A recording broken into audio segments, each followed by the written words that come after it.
Niretzak Dietoten Josen taldea izan da betidanik oso importantea nire bizitzan. Taldea sortu zen 1982an eta gaur egun jarraitzen dute jotzen, diskoak kaleratzen. Oraintxe bertan Europaren zehar bira batean ari dira eta niretzat hainbeste urte pasa ondoren jarraitzea eta nivel maila horretan, niretzat izugarria eta gaineran disko guztiak izugarriak diak. Naiz eta diskoak bere artean musika berdina izan, disko bakoitzak bere personalitatea daukat eta hori importantea da, Dietoten Josen taldea. Aukeratuko ditut bi talde. Inglaterrakoa, Special Duties taldeakoa lehen diskoa. Eta Alemaniakoa, Toxoplasma taldekoa lehen diskoa ere bai. Disko horiek beraien artean daukate bi elkartasuna, alde batetik musika, oso punkarra, oso distorsionatua indarrarekin, baina beste alde batetik melodio atxu pixka batekin ere bain, eta bere garaian zen hain ohituratukoa kontu hori. Horregatik geratuko naiz Special Duties eta Toxoplasmarekin. Hau oso garbi daukat, betidanik.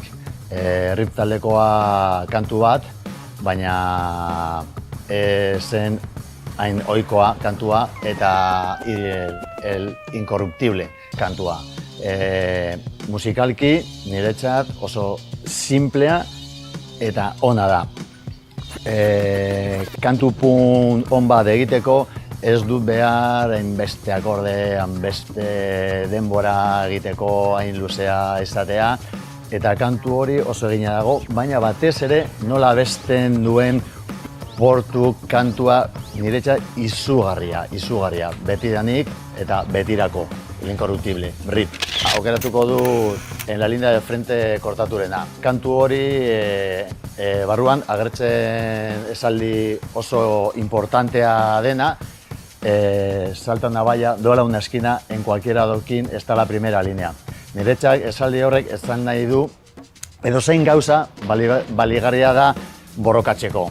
Eta abesten dugunok daukagu gure artean, gure eskuan, arma nagusia, hitza.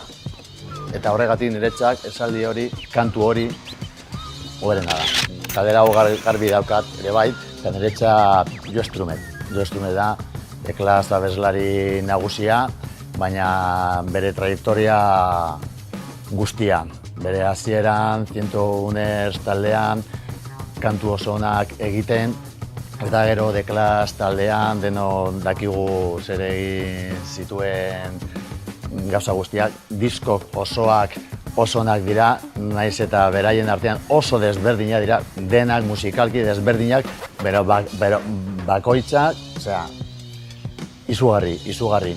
Eta gero The Clash desegin ondoren jarraitu zuen bere kabuz eta kantu onak egiten, eta azken boladan Mezcalerosekin naiz eta musikalki ez zen nire gustokoa, bere ahotsa bai. Eta niretzat edozein musika Jo Strummer ahotsarekin, a muerte.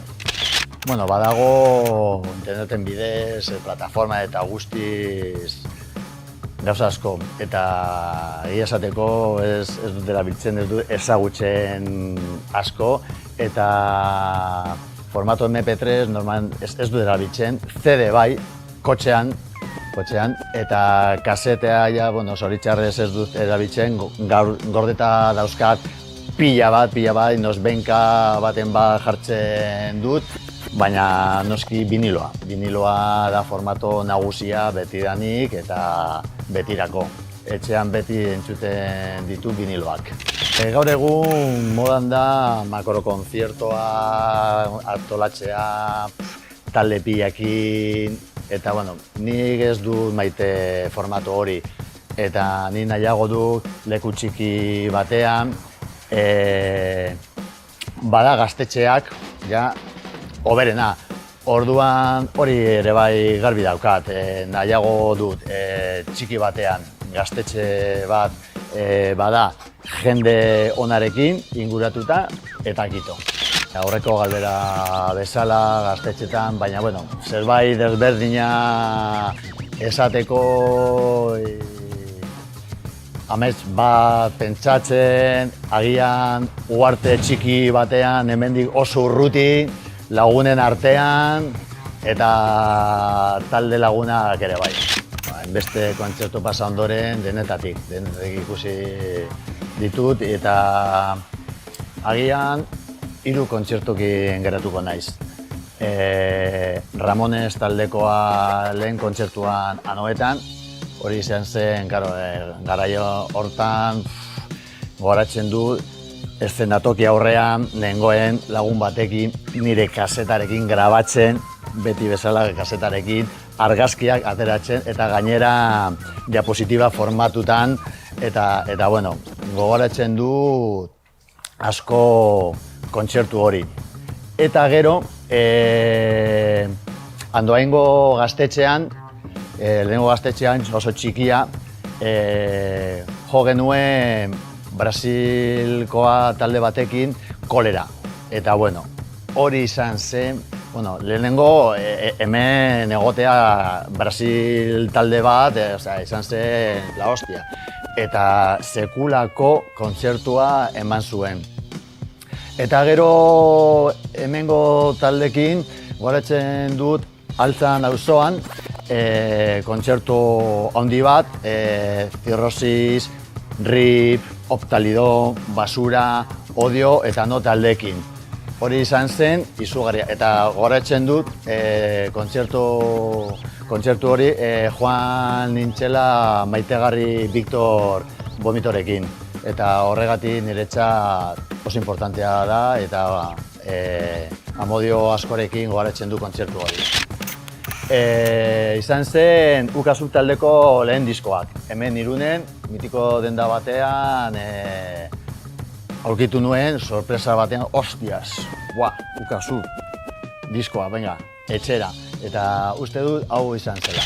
4 disko batera erosi ditu, kasualitatea aste honetan, eta Cheat Digiz, Kanadakoa, punk melodiko txua, The Whips, txeko parezido izena, Kansaskoa, Unantas Bar Alemaniakoa, eta Kanariaskoa Familia Real, atera berri dute disko LP bat, zahar grabaketarekin, maketaz, zuzenekoak eta guzti. Eta denok arteak, musika punk, baina desberdinak.